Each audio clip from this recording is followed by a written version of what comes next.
It's time, Fort Wayne. Your sports, your station. It's the Sports Rush with Brett Rump. Max Landis. Covering all the topics that hit a nerve here in the Summit City. Clark, 11 yards, touchdown. Only on 1380 The Fan and 100.9 FM. Now here's your host, Brett Rump. The greatest, most interesting, most important person of all time. You are incredible. Older than I'm white. Yeah, well, you're half right. What is this, amateur hour? This is going to be huge. I believe this is going to be our finest hour. Just when I think you've said the stupidest thing ever, you keep talking. I think that's the worst thing I've ever heard. That boy ain't right. The simplest way to put it, I have problems. Welcome to the alleged show. Y'all ready for this? Thank God it's... You can put that work away. It's time to head into a sports weekend. It's the Sports Rush, your daily local sports fix, 4 to 6. I am Brett Rump along with Adam Lundy, and we've got you connected on the Parkview Sports Medicine text line on this Friday at 260-447-8500. Any questions, comments, or suggestions? Yeah, you can make them right here at 260-447-8500. I don't know if anybody else got how I was playing that right to the music there. I enjoyed it. I get a live view here in studio. It was my old DJ days coming out. The club is jumping. You got the club jumping. Got a big Friday show. Of course, it is Friday, so it's kind of like, let's get to the club on a Friday. Let's party. Yeah, it's a big day. We've got Rob Blackman, the radio play-by-play voice of the Purdue Boilermakers, who will join us. He's out on the West Coast. And he'll be joining us to talk about the Boilermakers matchup against the Oregon Ducks coming up tomorrow right here on 1380 The Fan and 100.9 FM. Also, it's a big day for the Padres, the TinCaps, because today the Padres announced their coaching staffs for their minor league organizations, and the TinCaps are going to have a brand new manager. And in fact, he's going to be the youngest manager in the history, perhaps, of the entire organization. Because we're going back all the way through the Wizards' days. It looks like at 28 years old, he will become the youngest manager in Fort Wayne. Last year, he managed at Lake Elsinore and managed a team to a very successful year. Not only were they the first half champions, but they got into the playoffs and they won a playoff series, advanced to the championship round of the Cal League. And so we welcome to Fort Wayne, maybe prematurely because he hasn't arrived yet, but we will give him a welcome on the radio show today. Lukas Ray is going to join us coming up in about 15 minutes. Man, what a young spring chicken joining here, but it's going to be interesting. You better hope there's no MLB veterans that come in for a rehab assignment, or they might be older than him. Well, he'll kind of blend in with the rest of the clubhouse. You're going to be looking down in the dugout, and you're going to say, which one's the manager? Yeah, but it's interesting because I think that's one of the questions to ask about two things with him. Number one, he's very young. Number two, he doesn't have the major league experience. And so the question is, when you get some of these younger, impressionable players, what are the things that they will see in you that you will be able to earn their respect and trust in guiding them on their career? Because he is a young guy. Yeah, it'll be interesting to ask him if he uses some of the age relatability to kind of get these guys on his side. But looking forward to talking to him. He's managed a couple of years in the Arizona Complex League, and then he moved up to Lake Elsinore, full season last year, 1 year at low A and now at high A. Now, that also brings up the question, what happened to Mike Daly? Well, if you remember last year, Mike Daly was kind of a surprise because he's really somebody who's more in the front offices of the San Diego Padres, and he went out to kind of experience what it was like to be in the field and actually managing these guys on a day-to-day basis. And I think he always had a little bit of a dream to be a manager at some point. So last year he had his opportunity, but he's returning to his post in San Diego this year after experiencing what it was like to manage the TinCaps last season. So he's still with the organization, but back in his role, which really he never left. He was kind of wearing two hats during the summer last year. But yeah, it's a new manager coming in for the Fort Wayne TinCaps this year, Lukas Ray. And we will be talking to him at about 4:20. Rob Blackman, 4:35. we'll make our NFL picks in round number 2. Of course, it is the divisional weekend with 4 games on tap, 2 on Saturday, 2 on Sunday. So plenty of NFL football for your full weekend. And this will be the last week you will have games on Saturday, because next week it will be the conference championships. Both of those will take place on Sunday. And, of course, the Super Bowl this year is going to be carried by Fox, which means Tom Brady will be your Super Bowl announcer in his first year. Very interesting. The owner of the Las Vegas Raiders, or at least part owner. Yeah. I still don't know how we're pulling that off with the media and being an owner of a team, but hey. It's a fine line he's walking, but he also, it was reported by his agent that he is 100% committed to fulfilling his contract with Fox Sports, and that he plans on being a color broadcaster in the NFL for the full 10-year term of his contract. So, I don't know. It kind of comes back to that Doug Gottlieb situation a little bit, with Gottlieb running the daily radio program, a daily podcast, and trying to be a Division I college basketball coach. Can you possibly pull it off and give both jobs what they require? And that's kind of yet to be seen, because things haven't gone well on the court for the Green Bay Phoenix this year. But is that because of Doug Gottlieb's work schedule? Is it because when he took over the program, the cupboard was bare and he's got to build the program back? You can kind of have your own opinion on what's happening at Green Bay, but so far the Phoenix sitting in last place in the Horizon League standings, still looking for their first conference win. They sure are, and they've not gotten it yet.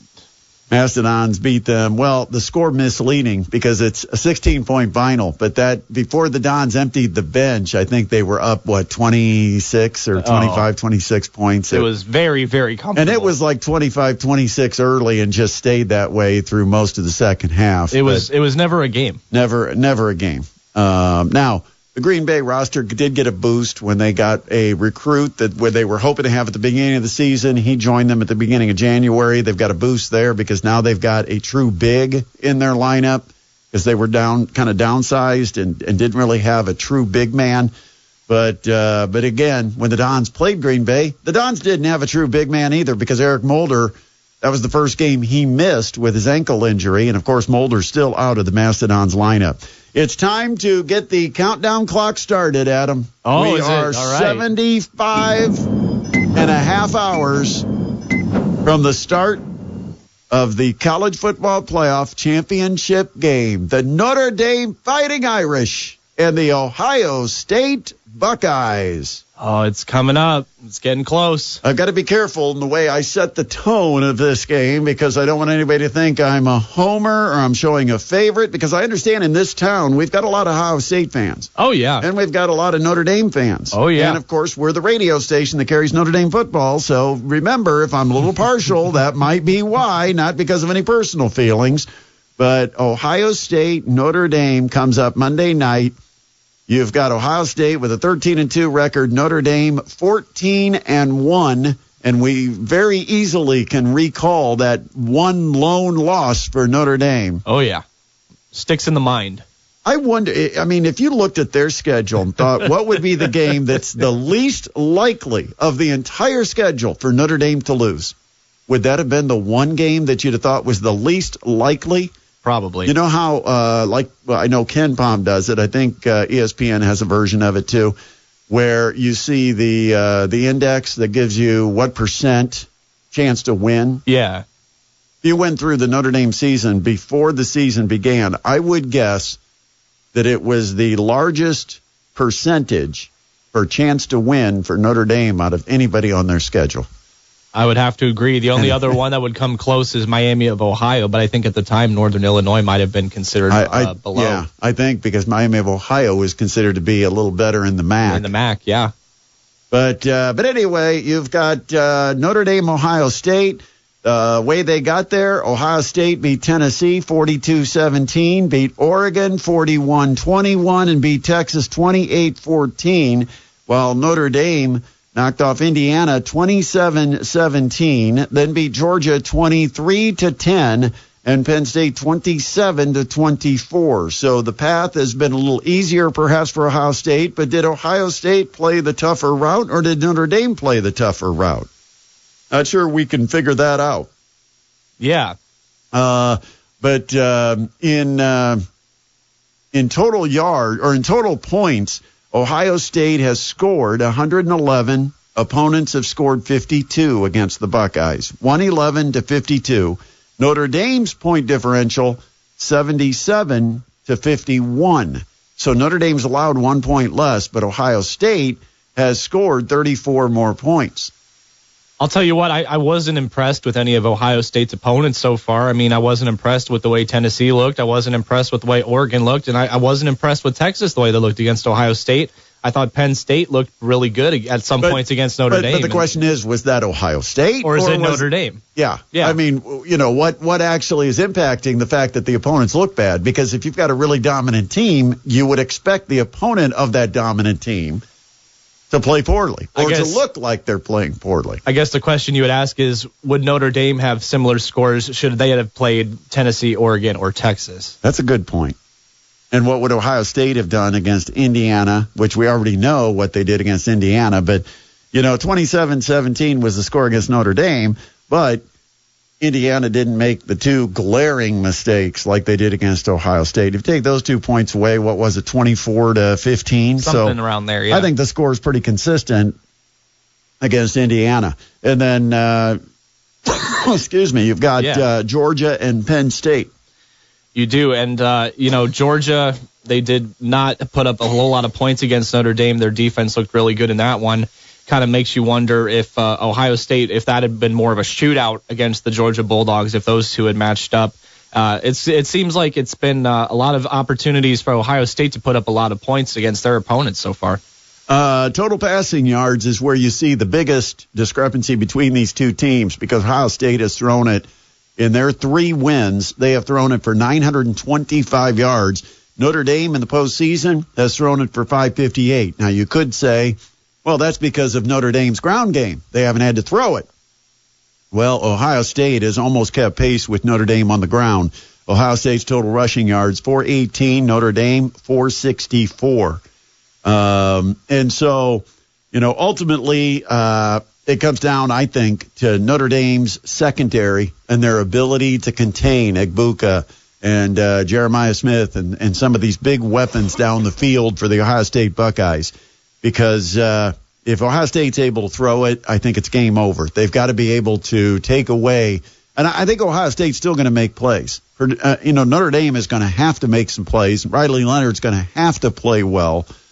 Because I don't think Notre Dame can just run the ball against Ohio State. But I do think Notre Dame's going to be able to move the ball on the ground some against this Ohio State team.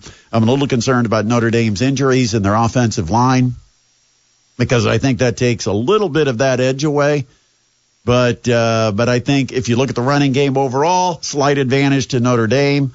And that take nothing away from Travion Henderson, because he's a great running back. But he's not Jeremiah Love, and we saw what Love could do when he basically just willed himself to the end zone on that carry against Penn State. But, this is a tough game to pick, because to me, the margin is so small between these two schools. You've got Notre Dame advantage rushing game. Notre Dame secondary is good, but are they good enough to be able to contain Ohio State's passing attack? What type of games will you get from the two transfer quarterbacks that will be obviously playing with the highest stakes they've ever been involved with?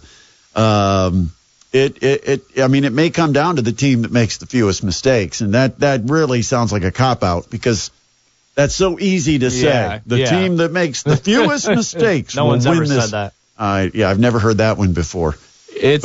But it's a tough one to pick. And, of course, I'm not going to pick it today, so don't sit there and think I'm going to. I'm going to wait till Monday, because in case there's any last-second injury updates or anything like that, I want to know. I want to have all of the information at my fingertips before I actually make an official pick on this. But it's going to be a tight one. It's interesting you think it's going to be that tight, because that's not what Vegas has thought since this game has been announced. I mean, it opened at -9.5 for Ohio State, and it's still sitting at -8.5, so well over a touchdown. Yeah, I understand because Ohio State's got more flash and because the skill players are more household names. Mm-hmm. It's easier to know. Again, it's kind of like when two baseball teams play.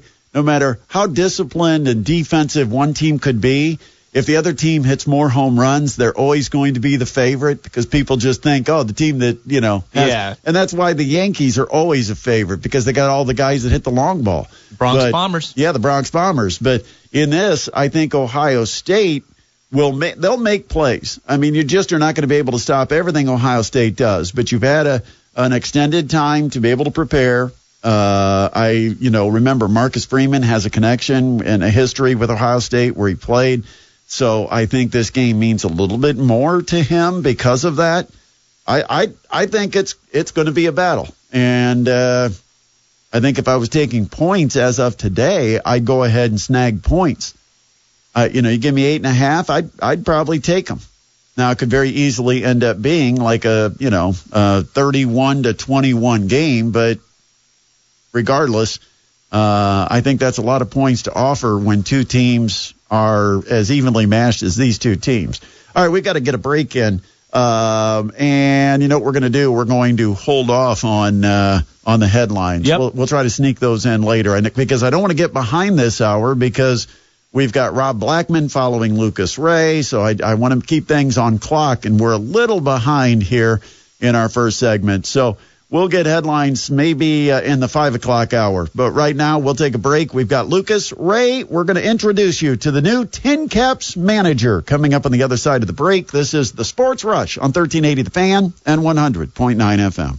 A lot at stake tomorrow when Maria Marchesano's women's basketball team takes to the court out at the Gates Center at 2 o'clock against Northern Kentucky. Not only are the women undefeated at home this year, but the combination of men and women's basketball are undefeated at home. A combined, 16-0 now and counting, hoping to get the 17th tomorrow. And, of course, the women's basketball team at Purdue Fort Wayne is undefeated and in first place all alone in the Horizon League standings. So a big one tomorrow. If you can make it out to the Gates Center, that is a 2 o'clock tip right here in Fort Wayne. Speaking of Fort Wayne, we learned that the TinCaps will have a new manager for the 2025 season. Mike Daly returns to his gig back in San Diego, and the new manager is 28-year-old Lukas Ray, and he joins us right now on the Sports Rush guest line. And Lukas, congratulations on a step up from Lake Elsinore to Fort Wayne, and welcome to the TinCaps. Yeah, thank you, and appreciate you having me on, and obviously appreciate what all y'all do for the sports community of Fort Wayne. I'm excited to learn and get in there. Now, you are a South Carolina guy, played college baseball in South Carolina. You're working for a San Diego organization. What's the chance you've been to Fort Wayne at any moment in your life, even if you just drove through? The only connection I have as close to Fort Wayne as I can get is I filled in for Jonathan Matthews and during the 2023 season, but we were on the road in Lake County. So that's about as close to Fort Wayne as I've gotten, but everything I've heard is how great the fans, how great the city, how great the ballpark is. I'm over the moon excited to get an opportunity to be there. Yeah, the awards that the organization has won over the years, and the management of TinCaps president Mike Nutter, you'll be very happy having a home in Fort Wayne for a few months. I want to talk about your age. I think you've become the youngest manager that we've had as part of this organization in its history at 28 years old. And, two things about it.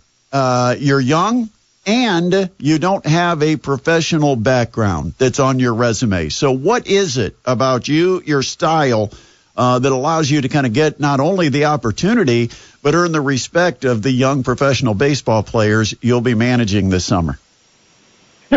Man, I don't know if it's in particular. I think it might be the San Diego Padres organization blessing me with a lot of good coaches that have been on the staff that I've managed, and a lot of really, really good players as you've seen come through Fort Wayne. the scouting department just continues to put together some really talented prospects in the system. But yeah, I mean, obviously it's 28 on paper, but when we all get in there in the clubhouse, it doesn't matter if you played in the big leagues for 20 years. We have a lot of respect for those people and people who haven't stepped foot on the professional field as an athlete. You know, everybody's there for a reason, and as long as you can bring value to somebody's career and you can help them achieve the goals that they want to achieve, then I think there's value for anybody to be in the clubhouse. Well, you've been a manager now in the organization 3 years at the Arizona Complex League, and last year having success at Lake Elsinore. What is it that's kind of set you apart to lead these teams to successful seasons? Because you had a nice little run in Lake Elsinore last year, getting all the way to the championship series. Yeah, it was a wonderful clubhouse filled with, once again, like talent up and down, and it was a bunch of really hard-working, you know, hard-nosed, competitive guys. And I think one of the things that really separated us and gave us an edge among the rest of the California League was just our staff was really close-knit together, and we were all supporting each other, and that kind of turned into models for the players. And you know, the players are sitting here, whether they're from the Dominican Republic or whether they're from, you know, the state of California. You know, we're out here supporting each other, and at the end of the day, we all have the same goal of getting to the big leagues and developing, and let's win some games while we're at it together. What type of style do you have as a manager? Are you a process guy, results guy, an energy guy? How do you describe your managerial style? I would say probably the best way to describe it is, or what I aspire to be, because obviously we all fall short of what we want to do in our careers and who we want to be on a daily basis. But I really aspire to be a consistent figure in the clubhouse. You know, whatever you did yesterday, whether you went 4 for 4 with the walk-off homer or you went 0 for 4 with 4 strikeouts and all 4 times you had runners in scoring position. You know, today's a new day. It doesn't matter what you did yesterday. It's all about what can I do today to improve myself, first off, and then what can I do today to prepare myself to play at 7:05. And, you know, I try to be as consistent as possible, and then on the same note, try to be as positive as possible. Baseball is as you know, is probably one of the hardest sports on this planet. And at the end of the day, there's ups and downs, and you got to celebrate the successes and the shortcomings. You learn from them, and you move on, and you stay positive. Have you ever managed with a chip on your shoulder? We talked about your background maybe not being, as traditional as a lot of the guys that play. Then they decide they want to get into coaching, and sometimes that step is taken when guys are still at a low A level. It doesn't mean they've played at the major leagues, but do you ever feel like you've got a little extra to prove because of that? I mean, that's a good question. I wouldn't necessarily say I've like carried myself that way or gone about that when I look in the mirror. I would just say like I'm really grateful to be a San Diego Padre and the support that they offer. And I feel, the lack of playing experience and the younger age, that when I approach things with an open mind and ready to learn from the guys that have a lot more experience and a lot more talent than I do. And the players are teachers as well. They teach you, how this change of what's common and what's the style of how they want to be coached and how they want to play. And, as long as you listen to the players and you listen to the people around you, there's a reason that everybody is there, because we are the San Diego Padres and trying to get a World Series in San Diego.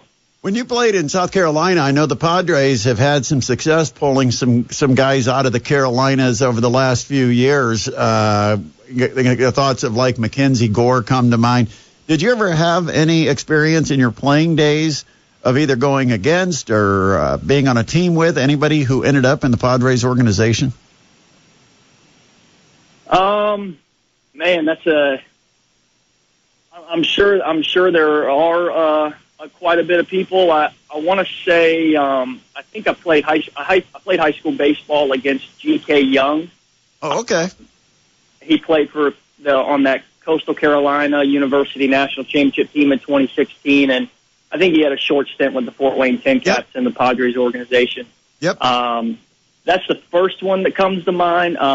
Mackenzie Gore was a couple years after me in high school, but we're relatively from the same area of high schools. He's just over the state line in North Carolina, and you know the name, and obviously it's a pitcher that could probably get me out every at bat because I couldn't hit and I swung and missed a lot, which is why I got on the coaching side very quickly.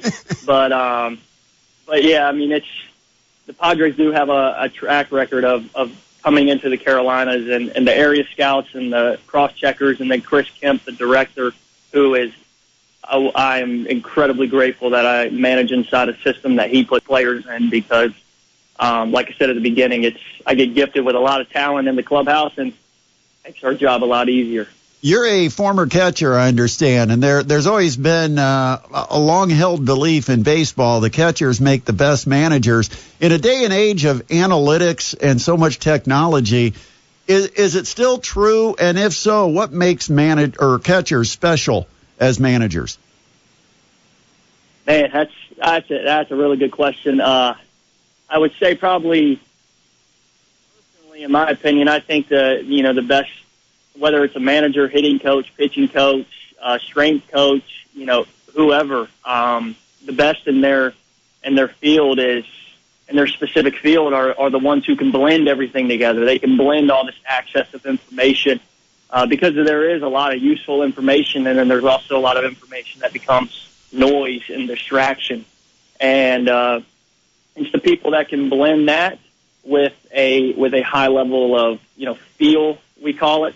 But at the end of the day, it's relationship building. It's a people business, and it's all about how you can support and lift each other up and get somebody to be the best version of themselves every day. And I think that's what a catcher does on a field. That's what they do for a pitching staff. Is their job is to lift up every pitcher and make sure that they're there to serve the pitcher and make his pitches look the best, find the counts where his pitches can get out, and it's the typical of the catcher's the only one facing everybody else. He's the only one wearing gear, and so you have to know everything going on the field, and you have to be willing to take the heat and take blows and sacrifice your body for the team. Well, we look forward to having you here this summer. Just a quick update. The weather on Monday, I think our low is like 4 below zero and the high is single digits, but we promise it will be a little warmer. Maybe not much, but a little warmer by the time the end of March and early April rolls around. So congrats again. Look forward to meeting you when you get here this spring. Yeah, awesome. Yeah, thank you for having me on. Appreciate it. That is Lukas Ray. He is the new TinCaps manager, announced today by the Padres and the TinCaps, 28-year-old out of South Carolina. Last year's manager at Lake Elsinore as the Storm made it to the championship series. We got to take a quick break, and we will come back. It's the Sports Rush on 1380 The Fan and 100.9 FM. 260-447-8500 is the Parkview Sports Medicine text line. Any questions, comments, or suggestions? Want to hear from you Purdue Boilermaker fans. If you've got questions for the voice of the Purdue Boilermakers, Rob Blackman, because he joins us from, I assume, he's in Oregon now. Rob, welcome to the show. Where did your plane land? You are correct, Brett. We have finally made it to Eugene, Oregon. And I say finally because we were supposed to come here yesterday afternoon from Seattle, but heavy fog here in Eugene would not allow us to fly, so we spent one extra night in Seattle and finally got here to Eugene, Oregon, and arrived here about 2 hours ago. So we have not been in enemy territory very long, but yes, we are at least finally in Eugene, Oregon. Well, this is is this the first trip out west as a member of the Big Ten and playing these conference games? Yes, although with football, we were out here to play Oregon State back in September. And ironically enough, football stayed here in Eugene and then bused to Corvallis, which is about an hour bus ride to Oregon State. So This is my second trip to Eugene, Oregon in this sports season. So welcome to the new Big Ten. I never thought I'd be saying that, but here I am in Eugene, Oregon for a second time this year. I mean, it really shouldn't have a major impact, but just curious, that first half wasn't exactly a sparkling first half of basketball from Purdue against Washington. I just wondered if there is any rust or jet lags or anything like that have to be worked out. Yeah, I'm certain there probably is a little bit to that. I don't know if the players would admit it, but I mean, you watched us. You hit 22 first half points after just on Sunday afternoon at home scoring 104. So you go 104 to 22 in the first half. So something was obviously not quite right. But yeah, I don't. It was interesting in that game against Washington that Purdue did find a way to get things corrected and certainly got it going in the second half. I will say this, Brett. When you go back and watch the film from that game, Purdue had a lot of really good wide open looks in the first half. They just didn't make the shots. And I think that's something that hopefully made Purdue fans feel a little bit better about themselves at halftime. The fact that Purdue was getting whatever it wanted offensively, just wasn't making a shot. So you kind of felt like, this is a good shooting team. One would assume they're eventually going to start making a few of these open shots, and they did. So, but to your original thought, there probably is something to the fact that, you fly all the way out here and try to get adjusted to the 3-hour time difference and those kind of things. It is the brave new world of the Big Ten. So whether you like it or not, you're going to have to find a way to get adjusted to it. It's kind of interesting when you look at Purdue's roster because I think there's still perhaps some of the same questions, and I'm going to ask you if you found any answers, but we went into the season kind of knowing that Trey Kaufman-Renn, Braden Smith, and Fletcher Lawyer were going to be three outstanding players for the Boilermakers and kind of a core part of the starting lineup. The question was who completes that lineup and who's going to be the next guy or the next guy that becomes the important role player to contribute, because you can't just count on those guys to replace Zach Edey because they were on the court last year. You're going to have somebody else that's got to step up and contribute some of that production. Where are the Boilermakers in that process? Because in my mind, from what I've seen, Rob, on the outside, it seems like they've relied on a different guy, and sometimes you don't know who that guy is going to be on a game-to-game basis. Yeah, and it has been ever evolving. I would agree with that. The good news for Purdue, and certainly for Fort Wayne folks, is the fact that Caleb Furst is maybe starting to kind of seize that role.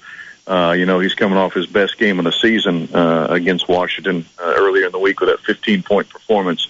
So it's been a nice little punch in the arm offensively for Purdue with him. But yes, he hasn't been the consistent one that has taken the bull by the horns from game number one. It has been different players. I think about that trip to San Diego, that tournament Purdue played in, and Miles Colvin was outstanding in that tournament. Probably should have been named the all-tournament team. He was not, but he was that good, especially in that championship game against Ole Miss when he had 20 points. And I know everyone remembers him hitting the game-winning shot at the end, but, he played really well that game from start to finish. Camden Heide played really well out in San Diego. But then we come back from that trip, and those two guys have really labored, especially on the offensive end.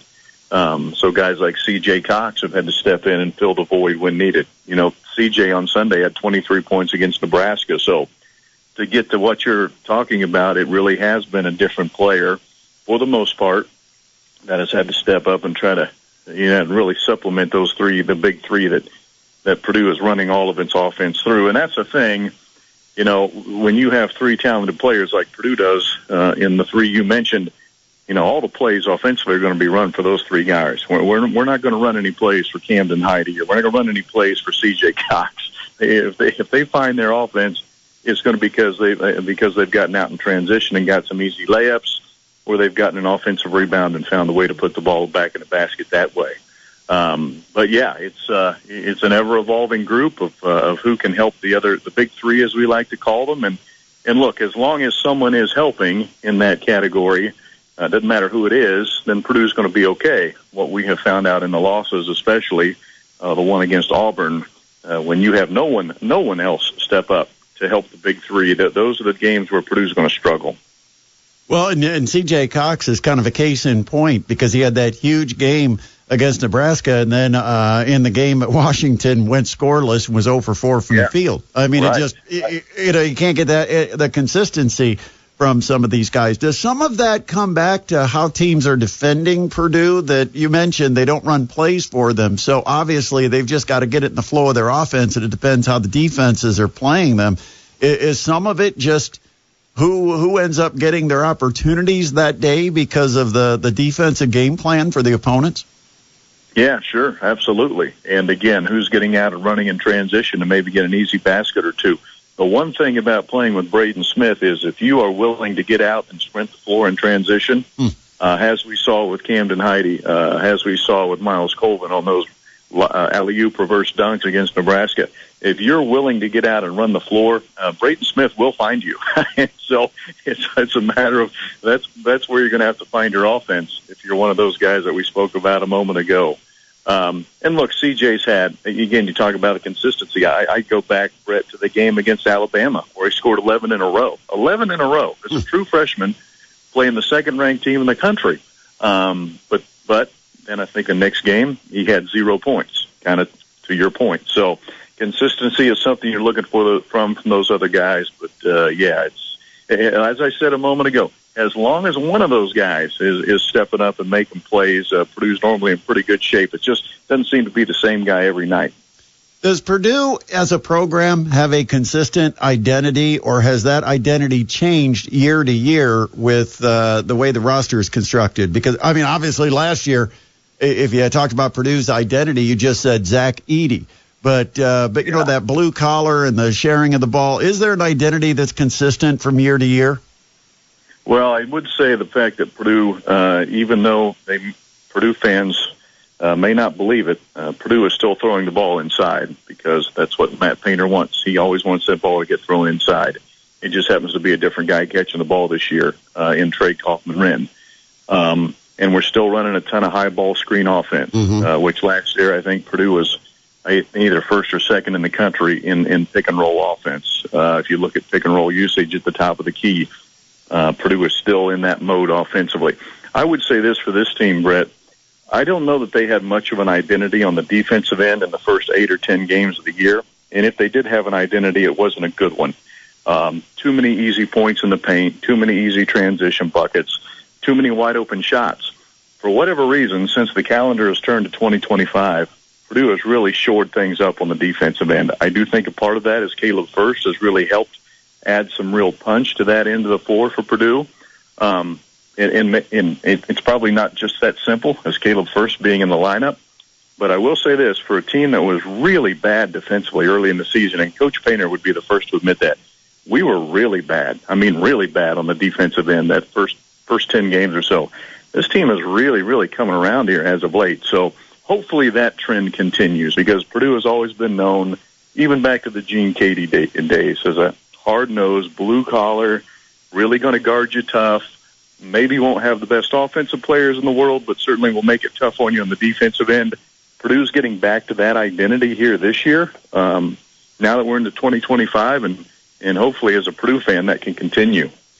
Rob, I want to get your analysis of what to expect from Oregon. Just statistically, you look at them and think this isn't a overpowering Oregon team, but still a very good Oregon team. The one thing that kind of does help the Ducks is they've got 6 guys that score 8.8 points per game or more, but nobody that is scoring more than 14. So a lot of balanced production from Oregon.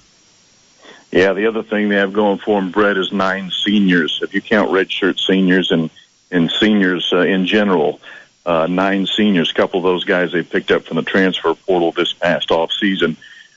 I mean, a couple of things about them. They are 15-2, but both of their losses have come at home, which is a bit of an ironic twist of fate because they're normally very good at home. The other thing about them is, they do have 8 quad 1 wins. There's a reason why right now, if you look at things like bracketology in the NCAA tournament, a lot of folks think they're going to be a number 2, at worst a number 3 seed. That's because they've already piled up so many quad 1 wins. They've beaten teams that Purdue was not able to beat, like Texas A&M as an example. So they certainly are more than capable. I think the one thing Purdue has going for it is, again, the fact that for whatever reason, Oregon hasn't played great at home, which sounds funny to say, but they boy, they got a ton of talent. I mean, for the fans that'll be paying attention tomorrow, Jackson Shelstead, the sophomore point guard, he is the real deal. He will be a major, major key to that game tomorrow. If for the Purdue fans that'll be listening on the radio network or maybe you watch on TV, if Jackson Shelstead, who wears number 3, if he's having a big game offensively tomorrow for Purdue, it might be a long, long day for the Boilermakers. With that said, Jackson Shelstead versus Braden Smith, this should be a really, really good point guard matchup. But one of those that can be really, really entertaining for the fans. Got to get your opinion real quick while we've got you about football. And, of course, Purdue made a coaching change. What are the early impressions from Rob Blackman? Well, I like the fact that not only just Coach Odom himself, but for the most part, the entire coaching staff is a lot of grizzled veterans, for lack of a better term. Older coaches with a little bit of gray hair, right? Coaches who have been to a few different stops in their careers, and high major stops, Power 4 conference stops, by the way. Guys that have coached in, maybe it was the SEC or somewhere else along the college football route of the big schools. That was something that Purdue's old staff did not have, and I probably shouldn't use the word old because they weren't very old. We had a bunch of 30-somethings coaching, which, look, at times maybe that can work out okay, but when you're at a place like a Purdue, probably not a bad thing to have some old-timers coaching your guys, and that's what I like the most about this Barry Odom staff. Like I said, a lot of veteran coaches, guys that have been around the block a few times. This is not their first stop at high major college football. So we'll see. The other thing I like about it, Brett, is if you compare the Purdue job to the UNLV job, which he came from, they're very, very similar in the fact that there's a ton of turnover. The first year he was at UNLV, he had 55 new players on the roster. The second year he had 50 players, and yet still went all the way to the conference championship game with 50 new players. It's going to be very similar here for Purdue this year. I mean, they're going to be, I don't know if it's going to be 55 new players, Brett, but it's going to be close to that number. It's going to be awful close to that number. So it's kind of a been there, done that with this coaching staff, and because they have been there and done that and had success, that does make me optimistic. Do expectations rise now that we've seen what the NIL and transfer portal and some of the success we've seen at other programs that have made coaching changes? Do you think? I mean, I always felt that it took 3 to 4 years for a coach to come in and kind of build a program with his guys. But do you think expectations from the fan base, administration, et cetera, are heightened in that first year because of some of the success we've seen, especially at Purdue's rival just down the road? Yeah, that's the thing. That's what I was going to point to. But just look what Indiana did with Curt Cignetti and how quickly they turned that thing around. So yes, the shelf life for a coach right now in high major college football is very short if you don't start winning and winning immediately. Now, can Purdue do what Indiana did? I'm not saying that. I mean, that's a story for the ages right there to do what they did in their first season under Curt Cignetti. But let's just look at Coach Ryan Walters. He got 2 years, and that was it. And now Purdue's moving on to a new coach. So there goes your theory of a shelf life of 3 to 4 years for a coach to build his program. Yeah. Ryan Walters got 2. So you better win and win quickly, or you're going to be back out there with your resume trying to find a new coaching job. Well, best of luck with the game tomorrow, and we've got the broadcast coming up tomorrow here on 1380 The Fan, starting with the 2 o'clock pregame, 3 o'clock tip, and I don't want to throw you off because that's not going to be what the clock says out there in Oregon. That's right. Well, it's high noon tip off here in Oregon. You're right. Enjoy it, Rob. Always appreciate you jumping on with us. Thanks so much. Okay, Brett. Thank you for having me. Yep, that's Rob Blackman, play-by-play voice of the Purdue Boilermakers, as they'll take on the Oregon Ducks right here tomorrow on 1380 The Fan and 100.9 FM. Still got a big hour on the way. We're going to be making our NFL picks. We've got to talk about the Pacers having a big road win last night. They're one of the hottest clubs in the entire NBA. Yeah, things even got a little chippy there at the end, Chippy too. stuff happening with the Pacers. Imagine that, little chippiness with the Pacers and the Detroit Pistons. That's never happened before. Never heard of that before. No malice between the two teams. The fans weren't involved, at least in this one. Oh, thank goodness. No soda throwing. Yeah, no sodas or other beverages. But, it got a little feisty. Yeah, and neither team would really comment about it after the game. They just kind of said there's a new rivalry starting up here, reigniting the rivalry. Yeah, absolutely. The rivalry kind of loses its luster when one team is really bad and another team is pretty good, and that's what it's been over the last few years. But now this Pistons team, very competitive. Yeah, they're able to compete with almost every team in the league. So, and right around the same position as the Pacers in the standings right now. It's coming up at the top of the hour. It's time to send you home and into a sports weekend on a Friday edition of the Sports Rush on 1380 The Fan and 100.9 FM.